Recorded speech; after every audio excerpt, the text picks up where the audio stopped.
அம்மா அப்பா சேஃபாக இந்தியா ரீச் ஆகிட்டாங்க. பட் நான் நிறையா விலாக்ஸ் எடுத்து வச்சுருந்தேன். அதெல்லாம் வந்து அப்கமிங் வீடியோஸில் ஒரு 4-5 வீடியோ வரும். கோயிலுக்கு போய் கிளம்பிட்டோம். கோயிலுக்கு போயிட்டு அப்புறம் எங்கே போவாங்க? கோயில் எங்கே இருக்குது சொல்லு ஃபஸ்ட்டு. அபுதாபியா? எங்கே? அபுதாபி. எவ்வளோ அழகாக சொல்லுது. அபுதாபியில் இருக்கிற கோயிலுக்கு போகலான்னு தான் பிளான் பண்ணியிருந்தோம். அப்படியே பக்கத்தில் இருக்கிற பார்க்கில் வந்து பிரேக்ஃபாஸ்ட் சாப்பிட்டுக்கலாம் அப்படின்னு சொல்லிட்டு வீட்டிலே அம்மா வந்து இட்லி சுட்டு எடுத்துக்கிட்டாங்க. அபுதாபி டெம்பிள் போகணும் அப்படின்னா வந்து ஃபஸ்ட்டு புக் பண்ணிடணும். புக் பண்ணால் தான் வந்து அலோவ் பண்ணுறாங்க.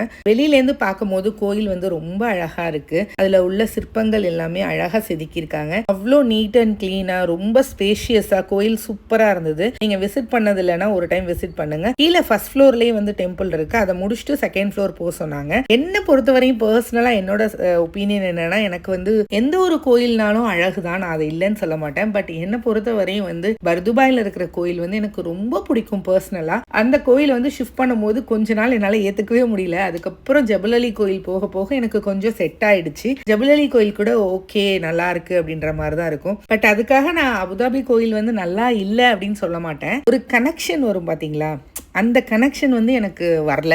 ஏன்னு எனக்கு தெரியல. மேபி எனக்கு மட்டும்தான் அப்படியா, இல்லை உங்கள் யாருக்காவது அப்படி தோணுதா அப்படின்னு சொல்லி கமெண்ட் பண்ணுங்க. என்னை பொறுத்த வரையும் வந்து அபுதாபி கோயிலோட எனக்கு வந்து துபாயில் இருக்கிற ஜபல் அலி கோயில் வந்து ஓகேன்ற மாதிரி தான் பட்டுச்சு. கோவில் விசிட்லாம் முடிஞ்சதுக்கப்புறம் பக்கத்துலேயே வந்து அல் ரஹ்பா பார்க்குன்னு சொல்லிட்டு ஒரு பார்க் இருந்தது. ரொம்ப சூப்பராக இருந்ததுங்க அந்த பார்க்கு. ரொம்ப பெரிய பார்க்கும் கூட. எல்லா ஃபெசிலிட்டிஸும் வச்சுருக்காங்க. அவ்வளோ ப்ளே ஏரியாஸ் இருக்குது. ஏன்னா ஒரு நடப்பாதையிலையும் ஒரு செட் ஆஃப் ப்ளே ஏரியாஸ் வச்சிருக்காங்க. டோட்டலாக அங்கே வந்து ஒரு 10-15 ப்ளே ஏரியாஸ் இருக்கும் சின்ன சின்னதாக. ரொம்ப நல்லா இருந்தது. வாஷ்ரூம் ஃபெசிலிட்டிஸோட நீட்டாக பக்காவாக இருந்தது. நாங்கள் போகும்போது கூட்டமே இல்லை பார்க்கில். ஸோ அங்கே போயிட்டு வந்து இட்லி அப்புறம் கார சட்னி பூண்டு சட்னிலாம் வந்து செஞ்சு கொண்டு வந்திருந்தோம். அதெல்லாம் சாப்பிட்டுட்டு கொஞ்சம் நேரம் அங்கேயே ரெஸ்ட் எடுத்துட்டு அதுக்கப்புறம் அபுதாபியில் வேற எங்கெல்லாம் போனோம் அப்படின்றத நெக்ஸ்ட் விலாகில் நான் சொல்கிறேன். இந்த வீடியோ பிடிச்சிருந்தா ஒரு லைக் பண்ணிக்கோங்க. இன்னொரு விலாகில் பார்க்கலாம். தேங்க்ஸ் ஃபார் வாட்சிங். Take care. பாய்.